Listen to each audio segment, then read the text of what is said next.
jusqu'à ce que la terre s'arrête. Dieu va toujours t'aimer, malgré ton péché, malgré ta désobéissance, Dieu t'aime. Mais la Bible dit, si vous entendez sa voix, n'endurcissez pas votre cœur. Aujourd'hui, l'évangile vous est prêché, chers frères et sœurs, chers parents. Cet évangile, c'est l'évangile de Jésus-Christ de Nazareth. Et vous avez besoin de le recevoir comme Seigneur Sauveur dans votre cœur. En fait d'être sauvé, en fait d'avoir accès au paradis. Et ce qui conditionne, ce qui te permet d'avoir accès au paradis. La Bible dit que si tu confesses de ta bouche et tu crois de ton cœur qu'il est Seigneur et Sauveur, alors tu seras sauvé.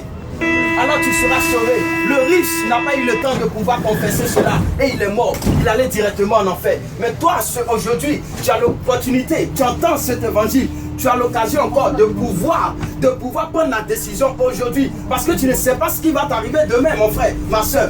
Le riche, c'était déjà trop tard pour lui. Il est mort, il est parti. Mais toi, te poses-tu la question, demain si je meurs, où est-ce que j'irai?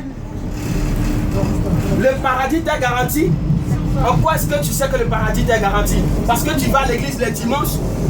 Non, ce n'est pas la condition. Aller à l'église le dimanche, ce n'est pas le plus important, même si c'est important. Mais le plus important, c'est que tu crois de ton cœur qu'il est Seigneur et Sauveur.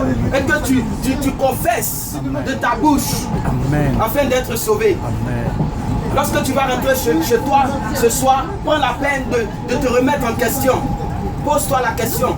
Mais si demain je me lève et que je n'arrive plus à respirer, où est-ce que j'irai? Laisse-moi te dire que l'enfer t'est garanti parce que tu n'as pas reconnu celui-là qui t'a créé, celui-là qui pendant longtemps t'a appelé à lui. Tu l'as rejeté, tu l'as renié. Mais aujourd'hui, il te dira, dans un métro sur la ligne 1, à une certaine heure, tu as entendu parler de ma parole, tu as entendu parler de l'évangile, mais tu as renié mon évangile. Voilà, aujourd'hui aussi, je te renie. Donc frère, pendant que tu entends cet évangile, je te prie, lorsque tu rentres chez toi, achète-toi une Bible. Toutes les richesses s'y trouvent là-dedans. Nous aussi, c'est dedans que nous tirons toutes ces paroles. Nous ne les inventons pas comme les scientifiques ou quoi que ce soit. Ce ne sont pas des théories.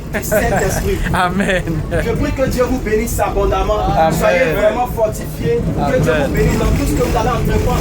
Mais sachez que tout ce que vous allez faire, si Jésus n'est pas au contrôle de là, si Jésus n'est pas le centre, cela est néant. Quelqu'un était le plus grand riche, il s'appelle Salomon. Il a fait tout ce qu'il pouvait. Mais après tout cela, il s'est assis. Il a dit vanité de vanité. Tout est vanité.